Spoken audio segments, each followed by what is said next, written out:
안녕하세요. 개미들의 큐 김보라입니다.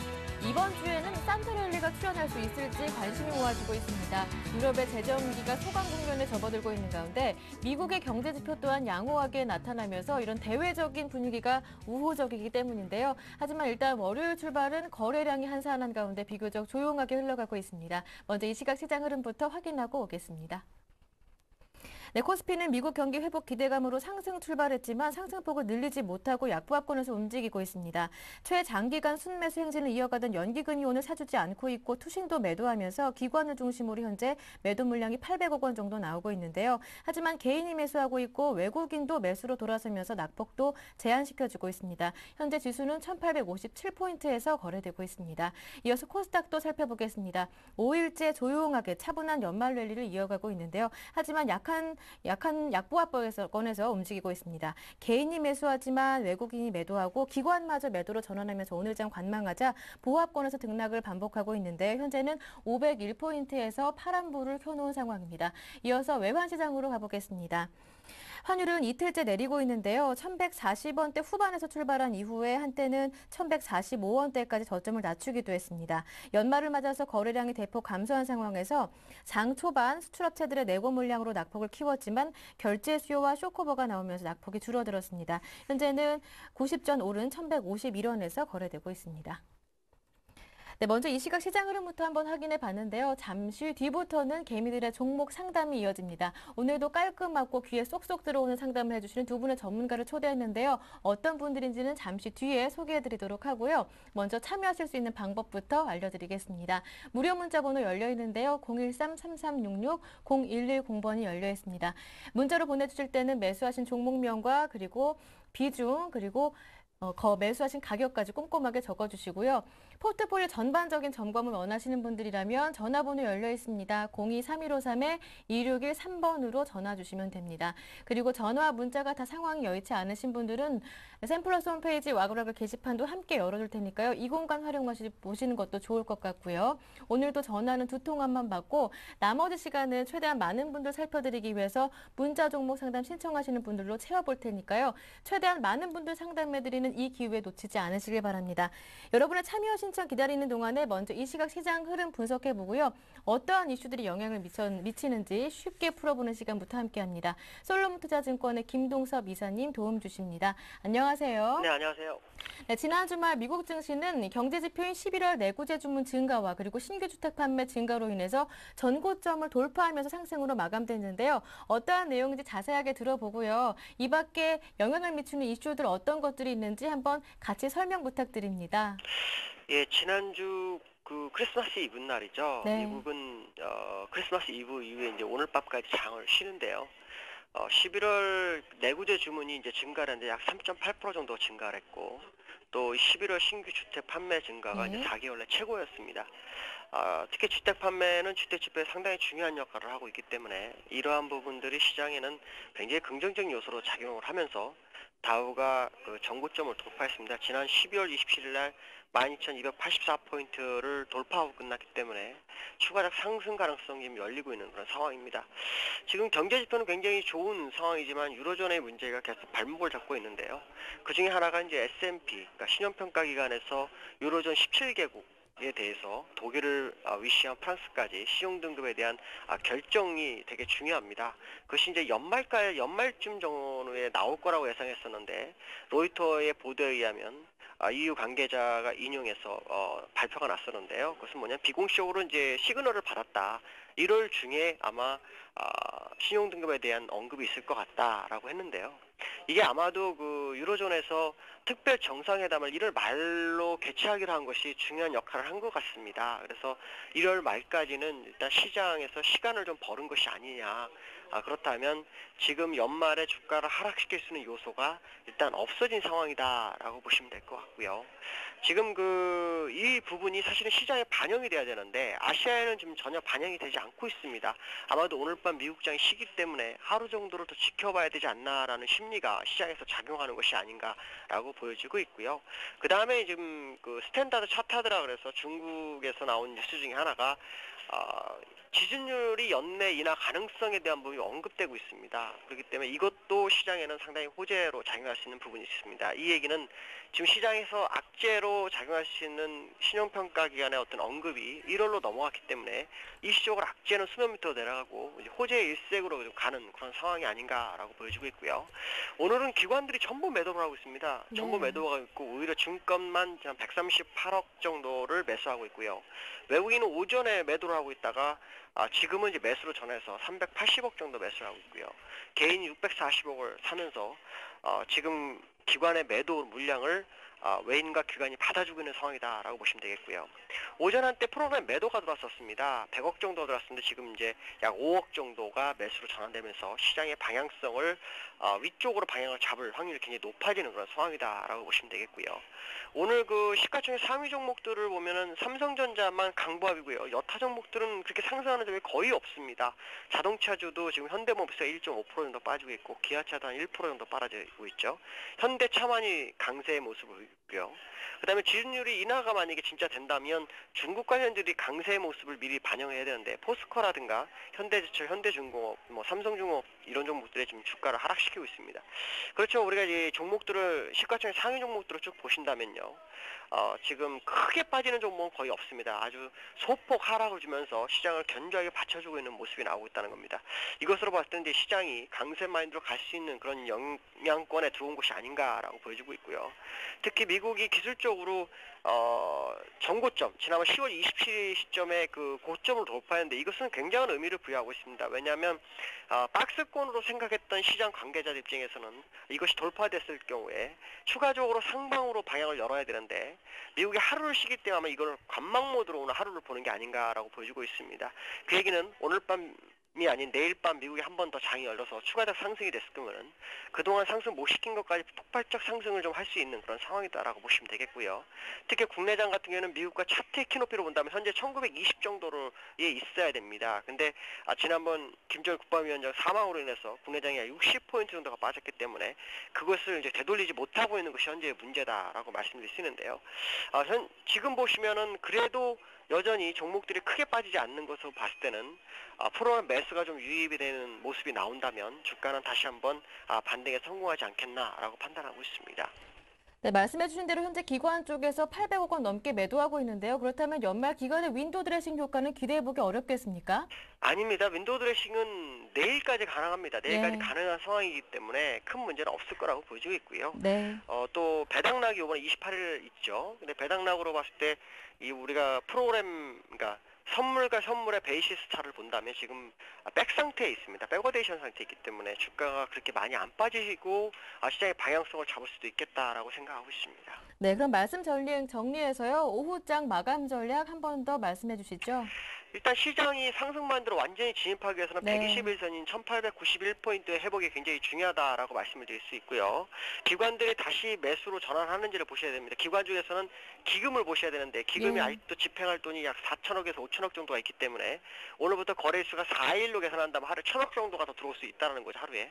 그렇다면 지금 시간을 조율하고 있는 상황이 아닌가라고 보여지고 있고요. 자동차주나 조선주, 철강주들이 오후에 바운딩이 들어오는 줄 보셔야 됩니다. 만약 반등에 성공한다면 지수는 예상 밖으로 강세로 마감할 수 있다는 것과요. 미국이 하루 더 상승하는 모습이 나온다면 일단 시장은 1900을 넘어서 2000을 향해서 갈 수 있다는 생각을 하시면서 접근하시면 큰 문제는 없을 거라고 판단하고 있습니다. 네, 오늘 말씀 잘 들었습니다. 도움 말씀 네, 고맙습니다. 감사합니다. 네, 지금까지 솔로몬 투자증권의 김동섭 이사님과 함께했고요. 이어서 개미들의 종목 상담이 이어집니다.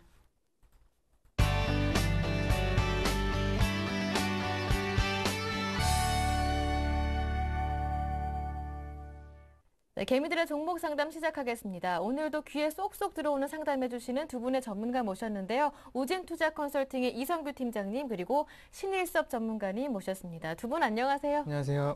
네, 안녕하세요. 네, 두 분의 전문가와 함께 힘차게 월요일장 종목 상담 시작하겠습니다. 먼저 전화로 들어온 종목 상담부터 받아보는데요. 어떤 분이 기다리고 계실까요? 안녕하세요. 네, 안녕하세요. 네, 반갑습니다. 반갑습니다. 네, 시청자님 네. 어떤 종목 보유 중이세요? KT하고요. 네, 한솔제지하고 네. STX 조선이요. 네, 이렇게 세 종목 보유 중이시고요. 나머지는 현금으로 보유하고 계시는 건가요? 네네. 네. 세 종목 그러면은 매수 가격과 비중 여쭤볼게요. 네. 네, KT는 47,800원에 네. 25%. 네. 그리고 한솔재지는 11,000원에 20%. 네, 20%요. 네네. 네, STX 선행은 25,000원에 20%. 20% 한번 제가 정리해 보겠습니다.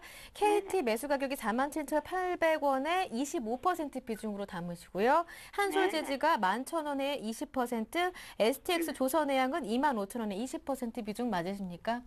네네. 목소리에 좀 힘이 없으신데요. 일단 세 종목 모두 다 수익이 나고 있지는 않고 있네요. 네. 네, 고민이 많으실 것 같은데요. 아유, 네, 고민입니다, 정말. 네, 입맛도 없으시고. 네. 네, 그럴 것 같아요. 그러면요, 세 종목 모두 다 어떤 점이 고민이신지 조금 더 자세하게 여쭤볼게요. 네. 그게 매수가까지만 네. 오면은 네, 뭐 정리하고 네, 내가 잘못한 건 내가 인정해야 되고 그거는 매도 예. 시점을 정확하게 내가 안 했기 때문에 이제 네, 매도 어느 정도 내려가면 바로 탁 끊어야 되는데 그걸 못 했기 네. 때문에 그건 인정하고 이제 그것만 돌아오면 내가 이제 정신 바짝 차려야죠. 네, 일단 아, 정말. 마음을 좀 많이 접으셨나 봐요. 고민이 굉장히 많으셔서 매수 가격 같지만 회복할 수 있으면 좋겠건만 이렇게 생각하시는 것 같은데요. 옆에 네네. 계신 이성규 팀장님이 정말 인기 많으신 전문가님이시거든요. 상담도 네. 굉장히 잘해주시고요. 네. 솔직하게 답변해 주시니까 한번 직접 얘기 나눠보시겠습니까? 직접요? 예. 네. 직접 안 나눠보면 안 됩니까? 직접 나눠주시면 더 시원하게 상담 드릴 수 있는데요. 네, 그럼 직접 나누죠, 뭐. 네, 알겠습니다. 이성규 팀장님 고민이 네. 굉장히 많으신가 봐요. 네, 고민 뭐 굉장히 많으실 것 같아요. 안녕하세요. 아유, 예, 안녕하십니까. 네. 고민 많습니다. 네, 지금 시청자님이 더 고생이 많으신 것 같아요. 아유, 정말 내가 좀 한지 얼마 안 돼가지고 네. 그걸 들어가가지고 매도점을 정확하게 안 되면 딱 잡고 들어가야 되는데 그걸 놓쳤어요.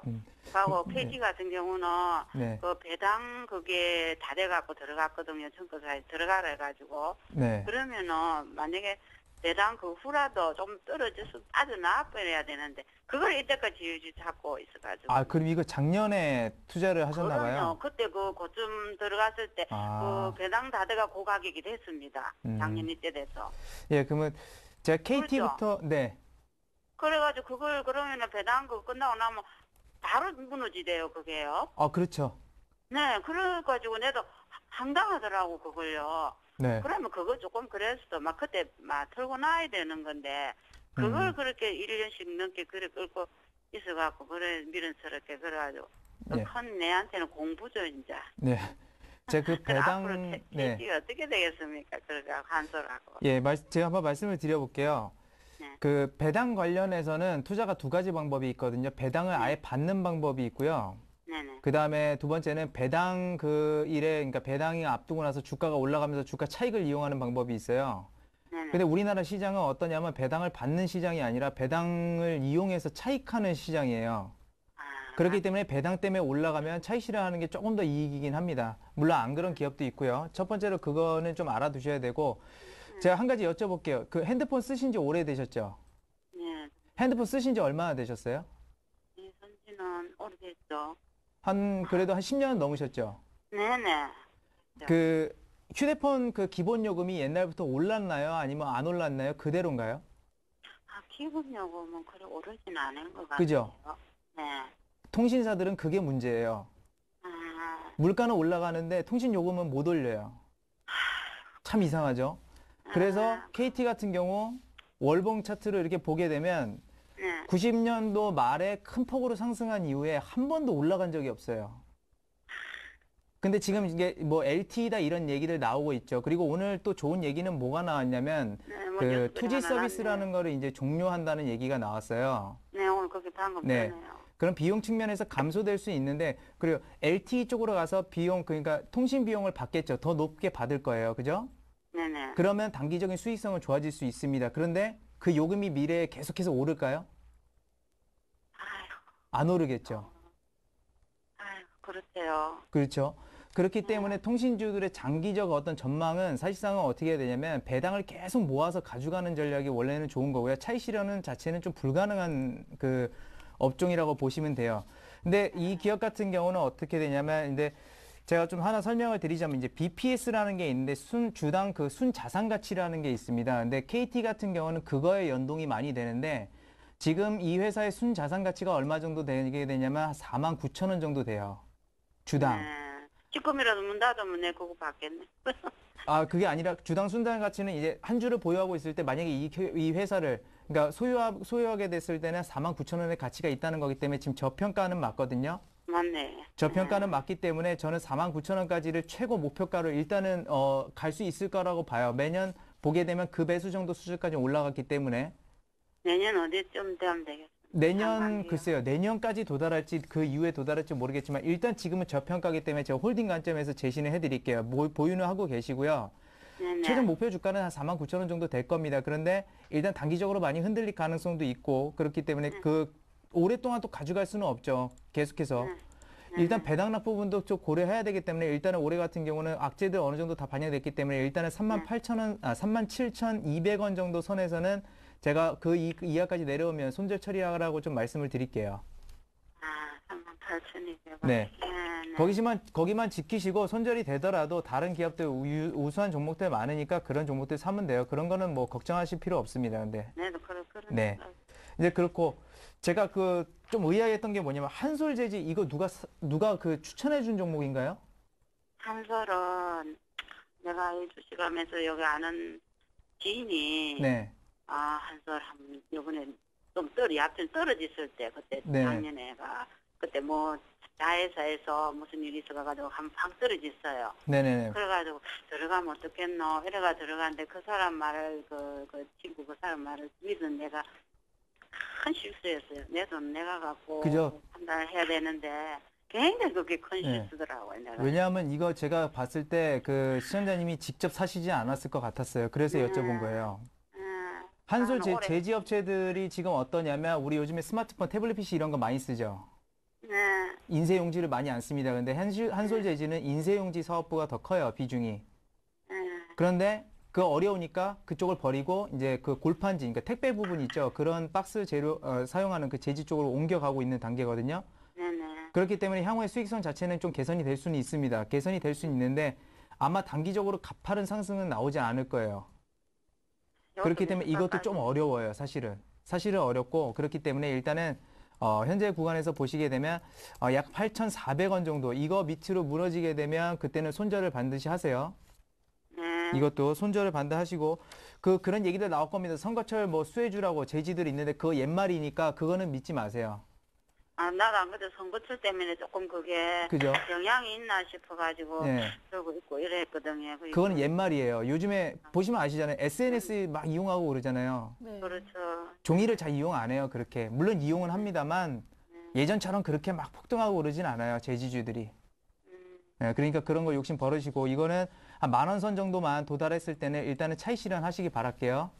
네, 여기 10,000원까지 정도 가겠으니까. 네, 10,000원 정도까지는 실적 부분 대비해서는 갈 수는 있어요. 네, 그래. 네, 그리고 제가 가장 크게 문제가 된다고 생각하는 게 지금 STX 조선해양이거든요, 사실은. 네. 아이고, 그게 엊그저께요. 네. 저기에 또 투자해라고 또 투자 설명서가 집에 날라온 거 있죠. 아, 근데 황당해가지고 내가 그거 보기도 네. 싫어가지고 바로 쓰레기통 갖다 버렸어. 일단 조선중공업 업종 같은 경우는 지금 되게 굉장한 불황이에요. 그러니까 역으로 보면 지금이 최악의 수준인데, 그 조선중공업 업종 중에서 탑3가 있습니다. 현대중공업 있고요. 대우조선해양이 있고 삼성중공업이 있는데 이 회사들 제외하고는 사실상 향후 전망이 굉장히 불확실해요. 그렇다래요. 저 네. 세개 빼고 나면 뭐. 지금은 그래요. 어쩔 수가 없고요. 그렇기 때문에 근데 한 가지 좀 기대를 걸 만한 건 STX 조선해양이 이번 분기부터 좀 턴어라운드 하고 있어요. 실적 부분들이 가시화되고 있기 때문에 일단 그런 부분들을 반영하게 되면 현재 EPS 같은 경우는 한 1,600원 정도 됩니다. 지금 한 7배 정도 수준에 머물러 있는 상황인데요. 이 부분 같은 경우는 단기적으로 좀 반영이 될 수 있어요. 약 10배수 정도까지는 갈 수 있다고 생각하기 때문에 목표 주가는 제가 단기적으로 일단 16,000원 선을 제시를 해드리겠고요. 손절가 같은 경우는 11,000원 이탈하게 되면 그냥 매도를 하세요. 지금은 이거는 조금 위험하다고 봐야 되니까 언제까지 내려갈지도 모르고 다시 올라오면 그때 좋으면 사면 되니까 11,000원 선에서 반드시 좀 대응하시기 바랄게요. 아, 그래. 네. 아이고, 참, 그것도, 저기, 뭐야, 대한항공은 좀 어떻습니까? 대한항공 우리 아들이 또 사가지고, 그래, 애를 먹고 또 있네, 가가 또 사가지고. 대한항공, 골치 한번 또 우리금융 이 두 개를 사가지고, 아, 이건 우리 아들내미가 사가지고, 애를 네, 먹고 그래요? 있네. 예. 대한항공이나 우리금융 같은 경우는 지금 금융주들은 좀 괜찮은데 대한항공은 그 단기적 그 어떤 그 연말 랠리라든지 이런 실적 부분밖에 기대는 못합니다. 장기 투자로서는 굉장히 좀 불확실성이 커요. 그것만 좀 간단하게 좀 말씀을 드릴게요. 네, 그래. 네. 네, 시청자님 오늘 많이 잘 속상하시겠어요. 아, 정말 속상해. 아유, 야, 그래도 뭐, 진짜. 많이 아픔이 따르는 경험이긴 했습니다만 그래도 공부 제대로 하셨으니까요. 네. 다음에 그것도 또 좋은 이제, 기회가 있으리라 믿어봅니다. 네. 그리고 그 아드님이 매수하셨던 대한항공은요. 이게 아드님인지는 모르겠습니다만 대한항공도 문자 종목 상담이 들어와 있습니다. 네. 전화 끊으시고 잠시 뒤에 다른 분이 또 대한항공 매수하셨다고 하니까요. 이 종목 상담 드리면서 같이 한번 들어보시면은 아드님 종목 그 대한항공 많이 도움이 되실 것 같아요. 네. 네, 다음에 또 다른 종목 투자하실 의향이 있으시다면 또 그때마다 개미들에게 종목 상담 신청해 주시면 이 종목 매수해도 괜찮을까요? 라는 질문도 괜찮거든요. 이 번호로요. 예, 언제든지 열려 있습니다. 그리고 문자도 함께 열려 있거든요. 문자도, 예. 네, 문자 번호도 함께 전화 주시면요. 문자 보내주시면 그때 상담 드릴게요. 혹시라도 이성규 팀장님께 다시 한 번 더 상담받고 싶다 하시면요. 이성규 팀장님께 상담받고 싶습니다. 라고 메모 남겨주시면 연결해 드리고요. 아, 네, 잘 알았습니다. 네, 네. 전화 위복이라고 하니까 너무 걱정하지 마세요. 네, 고맙습니다. 네, 전화 주셔서 고맙습니다. 네, 고맙습니다. 네, 첫 번째 전화 한번 받아봤고요. 그 사이에 문자 또 많이 들어왔습니다. 먼저 대하TI부터 한번 살펴볼게요. 0339번님께서 보내주셨는데 오늘 매수하셨대요. 1640원에 매수하셨고 비중이 30%. 추가 매수도 괜찮을까 하시는데요. 네, 일단 결론부터 말씀드리면 네. 추가 매수는 안 하시는 게 좋을 것 같고요. 예, 왜 그런지 설명드릴게요. 대하TI는 CTC란 것을 주력 매출을 하고 있거든요. 예. CTC가 뭐냐면 이 영어로 말하면 되게 어려워요. 어렵고요. 열차 집중 제어 시스템이에요. 그러니까 이 우리가 지하철을 타다 보면은 중간에 사람들이 앉아가지고 어떤 계기판을 앞에 두고 막 제어를 하잖아요. 그래서 어느 열차는 어느 역을 지나고 있고 뭐 몇 량의 차가 지나가고 있고 뭐 이런 거를 하는데 대신에 대하TI는 이제 철도에 그 특화된 열차 집중 제어 시스템을 하죠. 근데 이 기업이 그 평균적으로 주당 순이익을 한 40원을 내는 기업이거든요. 그럼 지금의 네. 1,600원이란 가격은 PER로 따져도 한 40배 정도 수준이니까 굉장히 이 가격도 고평가가 된다고 할 수가 있죠. 다만 지금 이 기업의 이 재료라고 한다면 뭐 경기도권에서 그 김민수 경기도지사가 추진하고 있던 GTX 그런 거나 뭐 철도 관련 사업 쪽인데 왜냐면 철도가 만들어져야지 대하TI의 그 철도 집중 제어 시스템이 쓰일 수가 있거든요. 그런 재료에 의해서 한 번씩 뜨는 기업인데 지금 같은 경우에는 1,500원 라인을 만약에 이탈할 시에는 전량 손절할 것을 좀 권해드리겠습니다. 이 라인 같은 경우에 8월 달부터 4개월을 지켜온 라인이기 때문에 이 부분을 무너뜨리게 된다면 조금 더 아래로 내려갔다가 올라올 확률이 굉장히 크기 때문이고요. 올라가더라도 1,700원 라인이 이 기업의 단기적인 고점일 것 같아요. 왜냐면 지금 4개월 동안 이 안에서 움직이고 있어요. 200원, 300원 요 안에서. 그래서 위로 올라가도 막혀 있고 아래로 간다면 좀 위험한 라인. 거기다가 그렇다고 이 기업이 중장기 투자를 하기에는 주당 순이익 대비해서 너무나 고평가된 가격이고 네. 그런 GTX는 어떤 재료에만 기대기에는 너무 순간적으로 흔들리는 그러한 과정밖에 안 되거든요. 예. 그래서 1,500원 라인을 이탈하면 전량 손절을 해주시고요. 이 추가 매수는 하지 마시고 그냥 요 비중으로 가져가 보시고 30%로 1,700원에서 1,800원 그 100원 사이에 분할로서 매도를 하고 나오는 전략이 어떨까 생각이 됩니다. 네, 1,700원, 1,800원 가격대 기억해 주시고요. 다음 대한항공 살펴드리겠습니다. 좀 전에 전화 주셨던 어머님, 아드님께서 매수하신 종목이다 고민이 많다 하셨는데요. 대한항공 0321번님께서 보내주셨습니다. 45,900원에 매수하셨고 비중이 30%인데요. 앞으로 목표가와 전망 부탁드린다고 합니다. 네. 뭐 방금 전에 시청자님 그 네. 아드님도 이 종목을 매수하셨는데 예. 제가 그 항공주들에 대해서 좀 말씀을 드릴게요. 네. 혹시 옛날 어르신분들은 아실 거예요. 산미 아구스타 항공이라는 거 아실 겁니다. 지금은 사라졌지만. 그리고 그 영화로도 만들어졌던 그 뭐죠? 산미 뭐 야구단이 있었는데요. 저도 그때 야구에 그때 당시에는 잘 몰라요. 너무 어려서 잘 몰랐었는데 그 산미 아구스타 항공이 옛날에 있었는데 이뿐만 아니라 우리나라의 항공사들이 원래 옛날에 굉장히 많았었습니다. 근데 그 목적 자체가 뭐였냐면 옛날에는 인터넷 시대가 그렇게 발달하지 않았죠. 그렇기 때문에 해외에 우리나라 기업들을 알리기 위해서 뭐 대한항공 그 외에 여러 항공사들이 직접적으로 해외에 이렇게 왔다 갔다 하면서 기업들을 알렸습니다. 그래서 뭐 대한항공에 뭐 어떤 기업 같은 경우는 대한항공에 자기네 그 기업 마크를 로고를 붙이고 해외 홍보 좀 해달라 이런 식으로 해서 갔는데 실제적으로 여객 운송이나 그 화물 부분에서 뭐 수익률이 그다지 높진 않았고요. 일종의 말하면 뭐냐면 마케팅 측면으로 갖고 있었던 것들이 바로 항공주들입니다. 그렇기 때문에 일단 항공주들의 그런 어떤 실적 부분들에 대한 거는 상당히 그 변동폭도 크고 그런 측면들이 있기 때문에 좀 위험하다고 말씀을 드리겠고요. 항공주들 같은 경우는 그래서 장기 투자는 사실상 하기가 힘듭니다. 굉장히 변동성이 강하고 그리고 처음 초기 출범한 모델들이 어떤 수익성을 바라고 간 게 아니라 홍보 목적이었기 때문에 손실이 나도 그렇게 크게 뭐 무리하고 그러진 않아요. 그렇기 때문에 일단 겨울철에 아니면 여름철에 그런 어떤 성수기 시즌을 맞이해서 단기적으로는 랠리가 가능하겠지만 그 이외의 시즌들은 보게 되면 대부분 하락입니다. 근데 지금 공교롭게도 지금은 이제 연말도 있고요. 그래서 구정도 이제 다가오고 있고 그런 부분들을 봤을 때는 실적 시즌이라 이제 보고 있고 대부분의 항공주들은 일단 고평가입니다. 올해 EPS 수준도 지금 보게 되면 한 2,300원 수준밖에 되지는 않는데요. 보게 되면 지금 한 10배 후반에 머물러 있을 만큼 그렇게 뭐 저평가는 아닌데 일단은 그 단기적으로는 어느 정도 한 41,500원 선에 지지력은 좀 가지고 있는 듯합니다. 그렇기 때문에 일단은 그 부분을 손절가로 대응하시기 바랬고요. 성수기 시즌에 대부분의 그 이 항공주들이 어느 정도 상승을 하게 되냐면 약 20% 정도 상승을 합니다.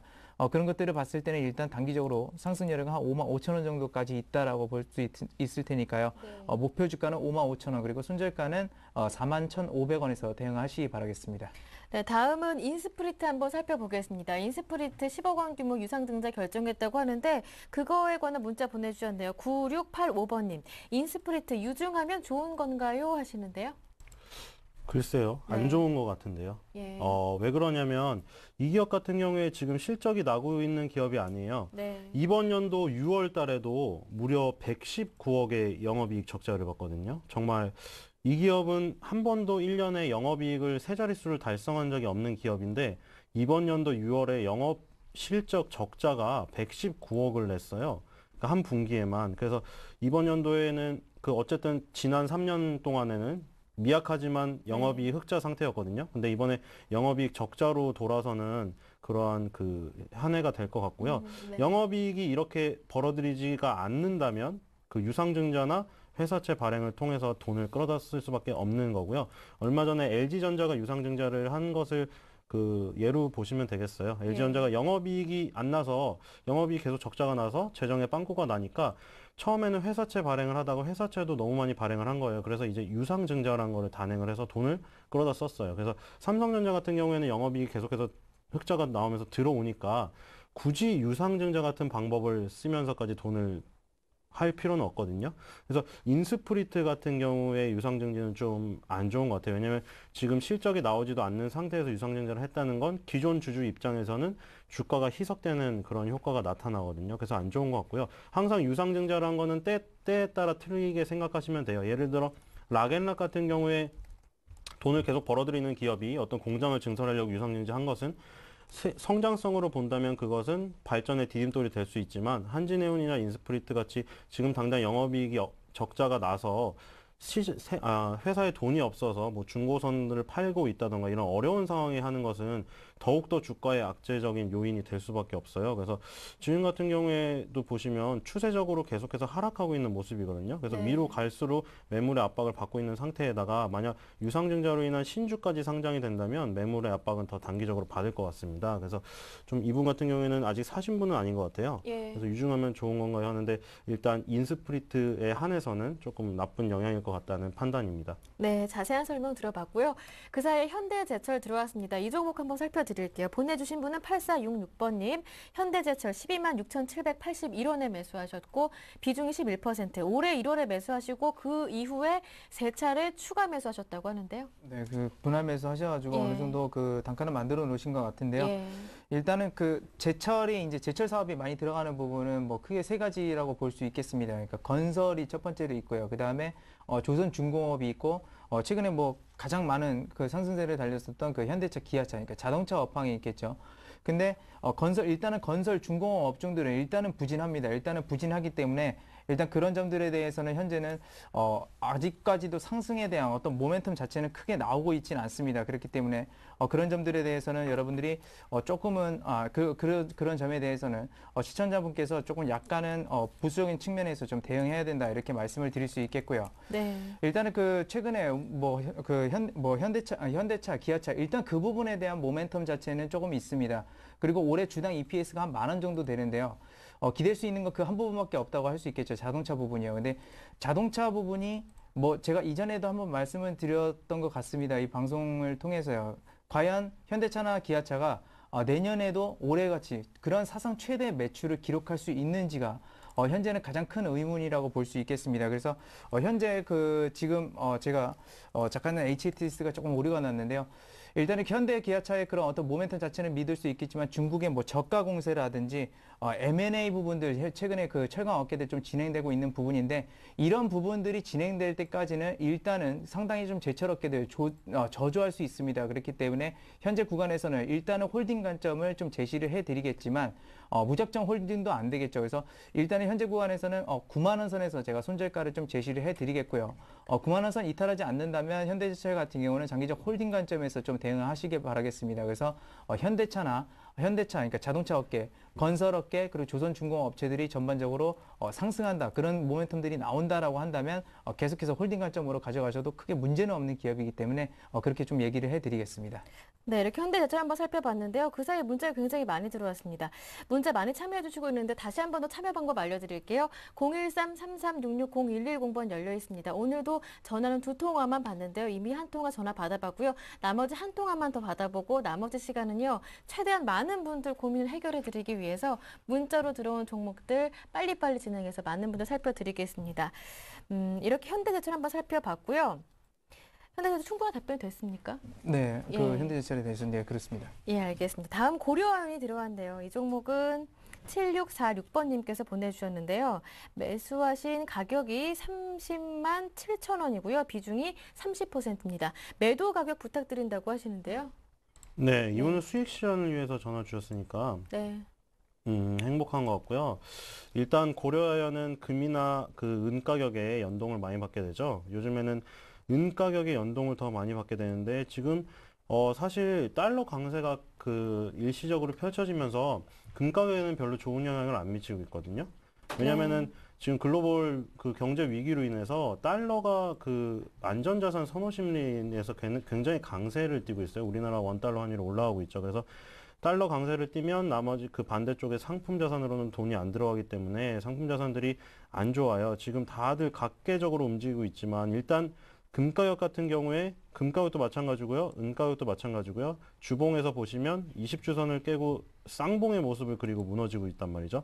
물론 월봉의 중장기적인 추세는 살아있어요. 지금 반등권에 온 것은 사실이에요. 왜냐면 금 가격은 사실 국제 가격 중에 10개월 선을 절대 2009년부터 단 한 번도 이탈하지 않았어요. 2년 동안. 단기적으로는 지금 바닥이라고 생각이 돼요. 고려아연도. 근데 고려아연도 바닥이라고 생각이 되는데 지금 이 비슷하죠. 금 가격 같은 경우에는 10개월 선을 지지를 하고 있고 고려아연 같은 경우는 20개월 선을 지지를 하고 있어요. 그리고 제가 밑에 그어둔 저점과 저점을 연결한 추세선 라인에서 이번 달에도 반등을 하고 올라오고 있죠. 꼬리를 달고. 그래서 요 라인을 이탈하면 일단 안 되겠고요. 단기적으로 그 어떤 고점에 이익 실현할 구간을 제가 찾아드린다면 이 구간이에요. 32만 5천 원 정도 라인에서 이익 네. 실현하면 될 것 같아요. 왜냐면 지금 금 가격이 장기 추세에서는 바닥이거든요. 근데 주봉에서 중기 추세는 또 무너지고 있단 말이에요. 근데 일봉에서 단기적인 추세는 또 약간의 반등. 그러니까 지금 장기적인 추세는 상승, 중기적인 추세는 네. 무너졌고 단기적인 추세는 반등이에요. 그러니까 어떻게 해야 되냐면 장기적으로 가져가려면은 지금도 좀 더 끌고 가면 될 것이고요. 이분같이 단기적으로 그 이익 실현을 하고 싶으시다면 아까 말씀드린 32만 5천 원 선에서 이익 실현을 하시면 될 것 같아요. 네, 알겠습니다. 한진중공업 들어왔습니다. 이 종목 이어서 한번 봐드릴게요. 9177번님께서 보내주셨는데요. 2만 원에 매수하셨고 비중이 20%. 계속 보유해도 되는지 이 점이 궁금하시대요. 네, 일단 현재로서는 네. 그 계속 보유할 만한 그 종목은 아닙니다. 일단 단기적 모멘텀은 있었어요. 그 LNG 관련해서. 최근에 발주가 나오는 부분들이 이제 LNG 쪽이기 때문에 그런 부분들에 대해서 장기적으로 좀 상승을 했다가 다시 한번 차익 실현 물량들 나오고 있는데 일단은 올해 실적 같은 경우는 여전히 마이너스입니다. 작년도 마이너스였고 올해도 마이너스요. 앞서서 말씀드렸지만 그 조선 빅3 업체들을 제외하고는 실적 전망이 상당히 좀 부정적입니다. 그렇기 네. 때문에 일단은 그 과감한 투자보다는 지금 비중 한 20% 낸다고 하셨는데요. 비중을 조금 더 줄여 놓으시는 게 저는 나을 거라고 좀 보고 있고요. 일단은 내년 같은 경우 중공 업체들의 어느 턴어라운드를 좀 기대를 하는 측면들이 있습니다. 유럽 국가들의 어떤 재정 위기 문제라든지 그런 것들이 해결이 됐을 때. 하지만 그렇지 않는다고 한다면 주가는 어디까지 낙폭을 보일지 사실은 모르는 상황이기 때문에 저는 비중 축소 의견을 지금 현재 구간에서 좀 드리겠고요. 한 10% 정도는 일단은 홀딩 관점에서 대응하고 계시다가 지금 손절가 같은 경우는 한 16,800원 정도 선에서 좀 대응을 하시기 바라겠습니다. 그 점만 지키신다면 일단 비중 10%에서는 그렇게 크게 문제가 될 만한 종목은 아니기 때문에 일단 그 점 좀 말씀을 드리도록 하겠습니다. 네, 이렇게 한번 한진중공업 살펴드렸고요. 전화 한 통화 더 별로였다고 합니다. 이어서 받아볼게요. 오늘 마지막 전화 상담이 될 것 같은데요. 안녕하세요. 예, 안녕하십니까. 네, 반갑습니다. 예, 연주 수고가 많았습니다. 아유, 고맙습니다. 시청자님 어디에서 전화 주셨어요? 여기 구리시에요. 구리에서 전화 주셨는데요. 오늘 네. 날씨는 어떻습니까? 날씨 참 쌀쌀하고 추워요. 그렇죠. 아직 날씨가 굉장히 쌀쌀한데요. 날씨 풀리려면 화요일은 지나야 한다고 하니까요. 예, 감기 걸리지 마시고요. 꼭 네, 건강 뭐. 챙기시길 바랍니다. 예, 고맙습니다. 이제 시청자님 포트폴리오 건강도 한번 점검해 보겠습니다. 어떤 예. 종목이 궁금하신지요? 예, 첫째로는요, 네. 쌍용 멀티미어, 예, 쌍용 머티리얼 하고요. 그것도 아시아나항공인데요. 네, 항공주 담으신데 아시아나항공이요. 예, 이 두 종목만 보유하시는 건가요? 아니, 지금 차바이어도 있는데 차바이어도 너무 지금 머리에서 엄두가 안 나서 지금 말씀을 못 드리고 있네요.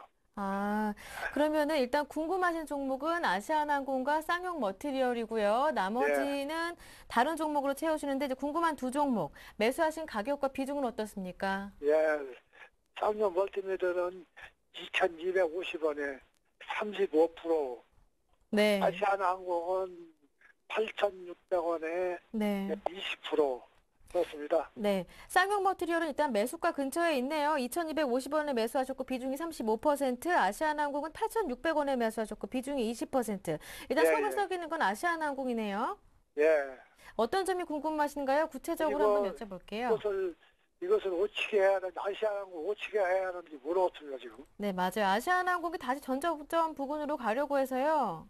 네. 고민이 많으실 것 같은데 일단 매수가 회복이 가능한 것인지 앞으로의 향방은 어떻게 될 것인지 한번 여쭤보겠고요. 예, 쌍용 한번- 머티리얼도 매수가 부근에 있습니다만 일단 앞으로 어떻게 전망하시는지 전문가님께 여쭤볼게요. 전문가님과 감사- 직접 얘기해 보시는 것도 좋을 것 같습니다. 예, 고맙습니다. 네, 신혜섭 전문가님. 네, 안녕하십니까? 네, 안녕하세요. 네, 연일 수고가 많았습니다. 네, 감사합니다. 네. 아시아나항공 뭐 얼마나 들고 계셨나요? 8,600원에 20%요. 아니, 한 기간이 어느 정도 들고 계셨나요? 애초에는 단기로 했는데 자꾸 빠진 인간이 뭐 한 달 전쯤에 사셨어요? 한 달 전 넘었어요. 한 두 달 됩니다. 2달이면은 딱 그 가격이군요. 두 달 전에 좀 이렇게 오르랑 할 때 오르는 네, 줄 알고 네. 사셨는데 또 그게 또 깨버렸죠. 예, 그래서 일단 항공주 어떤 것이 가장 영향을 미치냐 하면 항공주는 일단 우리가 여행을 갈 때 여객들을 실어 나르잖아요. 그렇지. 그런 것도 있고 또 이제 뭐 전기 전자 부품이라던가 기계 같은 이런 화물 여객기도 있잖아요. 예. 그 기장 사고 난 그 화물 여객기. 그러한 것이 있는데 일단 화물 수요는 굉장히 급감을 했어요. 경제 위기 때문에. 전기전자 부품이나 그 기계 부품이나 이런 것이 살려면 뭐 기계 부품은 중국, 인도 쪽이랑 왕래가 많아야 되고 그 전기전자 부품은 선진국 간의 왕래가 많아야 되는데 두 군데 다 한쪽은 경기가 침체됐고 한쪽은 긴축을 하는 바람에 화물 수요가 급격히 줄었고 그렇다고 여행객 수요가 는 것도 아니에요. 근데 그 어떤 거에 영향을 미치냐면 일단 비행기가 날려면은 기름이 필요하잖아요. 그래서 유가에 영향도 미치고 또 환율에 영향도 미쳐요. 왜냐하면 우리나라가 비행기를 자기가 스스로 못 만들기 때문에 막대한 비용을 주고 사와가지고 그 외화부채가 쌓여 있단 말이에요. 그래서 환율의 영향에 따라 외화부채가 급속히 늘기도 하고 줄기도 하거든요. 네, 이거를 잘 보세요. 제가 주봉으로 보여드릴게요. 이 아시아나항공이 대세 상승을 시작한 게 2010년 4월 달부터 2011년 2월 달까지 대세 상승을 했죠. 4,000원대에서 12,500원까지. 근데 2011년 2월 그러니까 환율이 고점을 찍고 떨어진 게 2010년 6월이거든요. 2010년 6월 달부터 2011년 8월 달까지 하락을 했어요. 근데 지금 보시면 아시아나항공이 마지막으로 두 번째 고점을 찍고 떨어진 게 2011년 7월 25일이거든요. 예. 그때부터 환율이 2011년 정확하네 거의 7월 25일 날이 바닥이에요. 그러니까 7월 25일 날 다시 환율이 급등을 하기 시작했거든요. 그러면서 아시아나항공은 7월 25일부터 급락을 하기 시작했어요. 그러니까 환율이 올라가게 되면 달러 부채를 안고 있는 이런 항공사들은 부채가 커지게 됩니다. 그리고 유가 같은 경우에는 또 이게 뭐가 있냐면 유가가 무조건 오른다고 항공사의 그 영업이익에 바로 영향을 미치진 않아요. 왜냐면 항공사들은 유류 할증료란 거를 붙여가지고 고객들한테 전가를 시켜버리거든요. 그로 인해 가지고 한 15%의 그거는 깎여요. 그리고 내년에 지금 유류 할증료 신설 제도가 나왔는데 어떻게 보면 항공사한테 유리하게 됐어요. 왜냐면 중국이나 이런 그 신흥국으로 가는 노선에는 유류 할증료가 더 붙게 됐거든요. 결과적으로. 그러면 지금 중국이나 이런 그 아시아 쪽에서 왕래가 더 늘어나는 아시아나항공 같은 경우에는 유류 할증료 분에서 세이브가 되는 그것이 있어요. 그러니까 지금 그동안 아까 말씀드린 아시아나항공의 주가가 떨어질 때 환율은 올랐기 때문에 나쁜 영향을 미쳤고요. 대신에 유가는 그렇게 오르지 않고 오히려 떨어졌어요. 그러니까 환율의 영향을 그동안 많이 받았다고 할 수가 있겠죠. 그러면은 내년을 예상해 본다면 제 생각에는 우리나라의 국력이나 모든 걸 따졌을 때 1,200원대 이상을 가는 것은 무리인 것 같아요.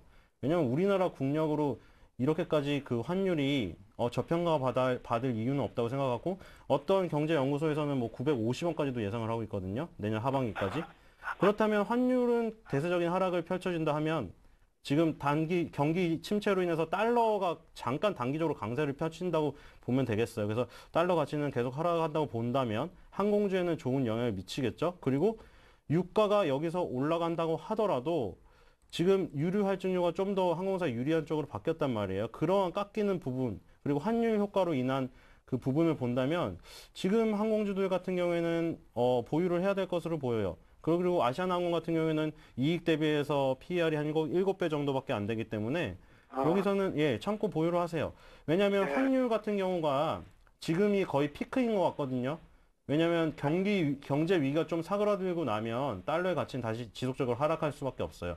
지금 달러가 너무 많이 막대하게 풀려 있거든요. 그게 안 돌 뿐이지. 그래서 그런 것을 생각한다면 다시 환율이 대세 하락을 거침과 동시에 항공주들은 어느 정도 반등을 보여줄 것으로 보여요. 그 환율과 함께. 그래서 이것은 아시아나항공은 걱정하지 마시고요. 매수가 회복이 가능할 것 같습니다. 그래서 내년까지 이제 보유를 하시면서 차분히 기다리시면 될 것 같아요. 걱정하지 마시고요. 지금 저 물타기 해도 되겠어요? 물타기는 안 해도 좋을 것 같아요. 왜냐면 20%시잖아요. 저는 한 종목당 한 20%면 적당할 것 같아요. 그래서 한 4종목 정도를 가져가셔가지고 주식은 80% 가져오고 현금 한 20% 정도 지금 그 정도 적당한 것 같습니다. 그 쌍용 머티리얼은 뭐 거의 비슷하죠, 매수가랑. 요것은 자동차 경기가 살아나면 되겠어요. 기계 쪽이랑. 왜냐면은 세라믹을 가지고 절삭 공구를 만들고 또 히토류로 분류되는 그런 것을 가지고 지금 자동차 모터에 들어가는 부품을 만들잖아요.